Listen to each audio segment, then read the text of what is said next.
O monte ardia em fogo e nuvens. Lá no alto, o trovão falava como voz de eternidade. Moisés estava diante de Deus, o mesmo Deus que partira o mar, que alimentara o povo no deserto, que fizera da escuridão o seu esconderijo e da chama o seu trono. Mas enquanto o homem santo subia ao cume para receber as tábuas da aliança, o povo de baixo começava a sentir o peso da espera. O tempo se estendeu como sombra. Dias viraram semanas, e a ausência de Moisés tornou-se um eco dolorido nas tendas de Israel. Os corações inquietos começaram a murmurar. O homem que nos tirou do Egito, não sabemos o que lhe aconteceu. E assim, o medo deu à luz o desejo antigo herdado do Egito, de ver um Deus que se pudesse tocar. Foram até Arão, o sacerdote, aquele que ouvira a voz de Deus, aquele que vira as pragas e o mar se abrir. Mas agora, diante da pressão da multidão, Arão se curvou. Tragam-me os brincos de ouro de suas esposas, de seus filhos e filhas, disse ele. E o povo, alegre e impaciente, arrancou de si as joias do Egito, símbolo da riqueza e da vaidade, e as lançou no fogo. Do metal derretido, Arão moldou um bezerro de ouro. Brilhante, reluzente, feito à imagem dos deuses pagãos que outrora os oprimiam. E então o pecado tomou forma diante dos olhos de Israel. Eis aqui o teu Deus, ó Israel, que te tirou da terra do Egito. O grito ecoou pelo deserto como blasfêmia. Altares foram erguidos, sacrifícios foram oferecidos, e o povo se levantou para comer, beber e dançar diante do ídolo. O som das flautas e tambores subia como fumaça de profanação. O pó do deserto misturava-se à risada dos infiéis. Era o dia em que a glória do Senhor fora trocada por ouro.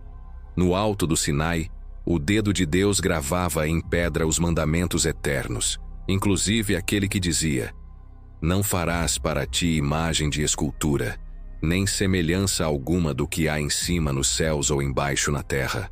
Mas ao mesmo tempo, lá embaixo, o povo quebrava o mandamento antes mesmo de recebê-lo. Deus viu, e a voz que antes reluzia em fogo se tornou tempestade. Vai, desce, Moisés, porque o teu povo se corrompeu. A ira do Senhor acendeu-se como brasa. Deixa-me destruí-los e de ti farei uma grande nação. Mas Moisés, ainda coberto da glória divina, prostrou-se diante do fogo. Ouve-me, Senhor, por amor do teu nome. Que não digam os egípcios: foi para destruí-los que os tiraste da escravidão. Lembra-te de Abraão, de Isaque, de Jacó. E o texto sagrado diz: então o Senhor se arrependeu do mal que dissera que havia de fazer ao seu povo. Mas o juízo ainda não havia cessado. Apenas aguardava o momento certo para cair. Moisés desceu o monte com as tábuas nas mãos. E antes que o brilho da presença divina se apagasse de seu rosto, ele ouviu o som do povo. Josué, confuso, disse: há guerra no arraial. Mas Moisés respondeu: não é som de vitória nem de derrota, é som de festa. Quando chegou perto, viu o bezerro de ouro e o povo dançando ao redor. A fúria subiu-lhe ao rosto como labareda. As tábuas da lei, obra de Deus escritas pelo dedo do Altíssimo, foram lançadas ao chão e se quebraram aos pés do ídolo. Era o símbolo. O pacto fora rompido, a aliança despedaçada pela idolatria. Então Moisés tomou o bezerro, queimou-o no fogo, moeu-o até virar pó e o espalhou sobre a água, obrigando os filhos de Israel a bebê-lo. O ouro que brilharam diante dos olhos agora amargava na garganta. O pecado se tornava pó, e o pó se tornava juízo. Mas ainda não havia sangue, e sem sangue o pecado não se apaga. O Deus do Sinai ainda observava, e o monte ainda fumegava, prenunciando a espada que viria. O bezerro dourado brilhava por um instante, e depois se apagava, como toda glória feita por mãos humanas. O povo que havia visto o fogo do céu agora dançava para um Deus morto. E nas sombras daquele deserto, o juízo começava a caminhar em silêncio. O som que Moisés ouviu ao descer do Sinai Não era o eco de guerra, nem o cântico dos vitoriosos. Era o rugido do pecado. O desvario do povo subia como fumaça diante do trono do Altíssimo, e o bezerro de ouro reluzia sob o sol como uma afronta viva à presença do Deus invisível. Arão, trêmulo, havia cedido ao clamor da multidão, e o ouro do Egito, antes espólio de libertação, tornara-se a matéria-prima da apostasia. Quando Moisés pisou novamente no vale, as tábuas da lei ainda brilhavam em suas mãos, testemunhas da aliança que o povo acabara de quebrar. E diante da visão profana, sua ira tornou-se o reflexo da ira do próprio Deus. As pedras sagradas partiram-se contra a terra, como símbolo da comunhão despedaçada. O bezerro dourado tremia sob o fogo que Moisés acendeu. Ele queimou o ídolo até que se tornasse cinza, moendo-o até o pó, e o lançou sobre as águas que o povo foi obrigado a beber. O ouro que haviam adorado agora lhes ardia na boca como veneno. Era o gosto amargo da idolatria, a comunhão com o pecado transformada em juízo. Então, Moisés ergueu sua voz sobre o acampamento. Quem é do Senhor, venha a mim. O silêncio que se seguiu cortou o ar como lâmina. O povo, atônito e envergonhado, hesitava entre a culpa e o medo. Foi então que um som metálico rompeu a hesitação.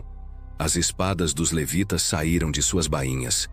Eram homens de tribo sacerdotal, descendentes de Levi, aqueles que deviam guardar a santidade no meio de Israel. Eles se aproximaram de Moisés, o rosto firme, os olhos inflamados. E Moisés disse: Assim diz o Senhor, o Deus de Israel: cada um ponha a espada sobre o seu lado. Passe e torne a passar pelo arraial de porta em porta e mate cada um a seu irmão, e a seu amigo, e a seu vizinho. O sangue começou a correr entre as tendas como um rio escuro. O som do metal golpeando carne misturava-se ao choro dos arrependidos e ao grito dos condenados. Aproximadamente 3.000 homens tombaram naquele dia, vítimas da própria rebeldia, mortos pelo zelo de um Deus que não divide sua glória. Não era vingança, era purificação. O pecado havia contaminado o corpo santo de Israel, e agora o ferro ardente da justiça divina cauterizava a ferida. À medida que o massacre cessava, o acampamento mergulhava num silêncio pesado. O cheiro de sangue e cinzas pairava no ar, e os levitas permaneciam imóveis, suas espadas ainda manchadas. A luz do entardecer tingia o vale de vermelho, como se o próprio céu testemunhasse a sentença.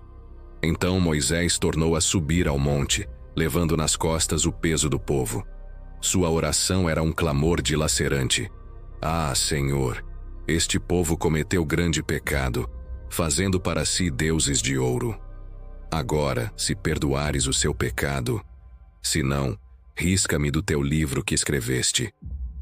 Houve um silêncio nas alturas, e do meio da nuvem, a voz do Eterno respondeu: Aquele que pecar contra mim, a este riscarei do meu livro. Vai, pois, e guia o povo ao lugar de que te tenho falado, mas o meu anjo irá diante de ti. Contudo, no dia da minha visitação, visitarei neles o seu pecado. Moisés desceu outra vez e, no amanhecer seguinte, a praga veio. Invisível, porém impiedosa, espalhou-se pelo acampamento, ceifando vidas e lembrando a todos que a santidade de Deus não tolera rivais.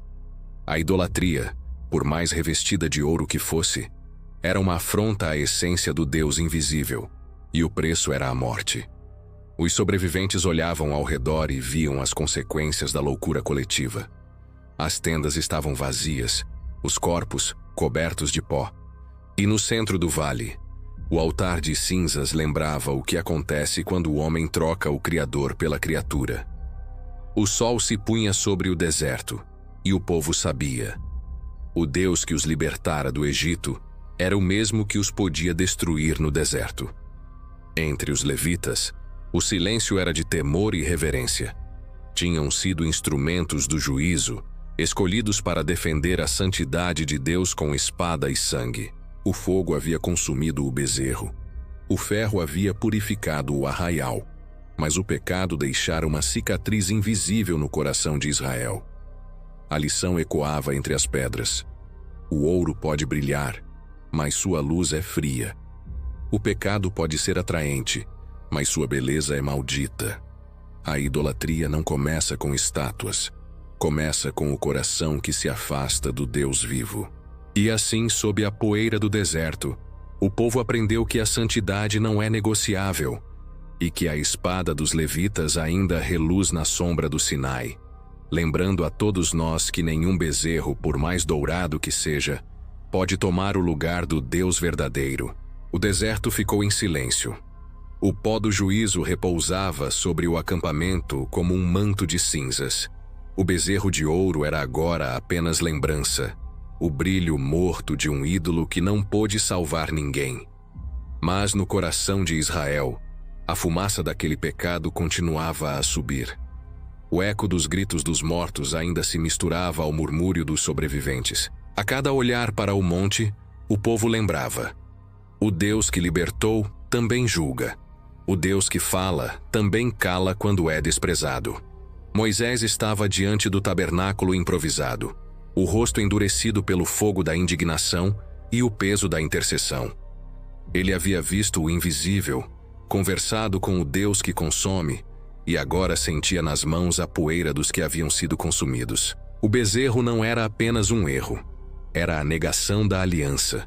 E o Senhor, ao ferir o povo, não apenas castigava, purificava, porque o ouro da idolatria só pode ser arrancado do coração humano pelo fogo da santidade. Durante dias, Israel permaneceu em luto. As fogueiras se apagaram, as danças cessaram. Nenhum cântico subia ao céu. Era como se o próprio Deus houvesse se afastado, e de fato ele o fizera. A presença que antes cobria o monte com nuvem e relâmpago, agora estava distante. O Eterno dissera a Moisés: eu não subirei no meio de ti, para que eu não te consuma no caminho. Essas palavras caíram como sentença sobre o acampamento. O povo chorou, mas o pranto já não era apenas de medo, era de arrependimento. A beleza do ouro havia se tornado repulsiva. A lembrança do bezerro era como um espinho encravado no espírito da nação. Moisés, então, tornou a subir a montanha. O Sinai, queimado pelo fogo divino, parecia uma sepultura aberta. Ele levou em suas mãos novas tábuas, talhadas pelo próprio esforço, como símbolo de uma segunda chance. E lá, entre trovões e nuvem espessa, o Senhor se revelou outra vez, não mais em ira, mas em misericórdia. Senhor, Senhor, Deus compassivo e misericordioso, tardio em irar-se e grande em bondade e fidelidade, que guarda a misericórdia em 1000 gerações, que perdoa a iniquidade, a transgressão e o pecado, mas ao culpado não tem por inocente. As palavras ecoaram como trovão e bálsamo. A justiça e a graça se encontravam no mesmo monte, a espada e o perdão, o juízo e a promessa. Moisés desceu com o rosto resplandecente. O reflexo da glória divina o havia transformado. Ele não era mais apenas o libertador do Egito. Tornara-se o mediador da santidade. Israel o contemplava com temor, pois ninguém podia olhar para aquele brilho e permanecer o mesmo. E assim o povo compreendeu. O pecado não é apenas transgressão, é traição. É quando o homem troca o Deus vivo pela imagem morta, o invisível pelo visível, a fé pelo desejo. A idolatria é a religião do ego, a adoração de si mesmo sob a máscara do ouro. E por isso, o juízo do bezerro de ouro é mais que um episódio histórico. É uma profecia viva sobre o coração humano. Séculos depois, o mesmo espírito de idolatria continuaria a sussurrar nos ouvidos dos homens. O ouro mudaria de forma, mas o altar seria o mesmo, o orgulho. E o fogo de Deus continuaria a cair sobre tudo o que se levanta contra sua glória. O sangue dos levitas, o choro dos israelitas e a oração de Moisés formaram um memorial invisível no deserto. Uma cicatriz na história sagrada. Deus havia mostrado a Israel que o caminho da santidade é estreito e que toda adoração falsa termina em destruição. A cena final do episódio é silenciosa. O povo volta a caminhar. As colunas de nuvem e fogo retomam o movimento. Deus voltou a guiar seu povo. Mas agora, cada passo no deserto carrega um lembrete. O ouro pode ser moldado, mas a fidelidade não. A glória de Deus não se funde com o metal. O fogo que queimou o bezerro ainda arde no centro do tabernáculo. O mesmo fogo que um dia desceria sobre os apóstolos, purificando corações, não ídolos. A idolatria de Israel foi o espelho de nossa própria carne. O bezerro vive toda vez que o homem cria um Deus à sua imagem. Mas o Deus verdadeiro, invisível e eterno, continua exigindo exclusividade. Ele não divide sua glória com o ouro, nem seu trono com o orgulho. O juízo de Êxodo 32 é, portanto, mais que um castigo. É um lembrete teológico da natureza santa do Eterno. Ele não destrói para se vingar, destrói para salvar. Ele fere para curar. Ele consome o pecado para preservar o pacto.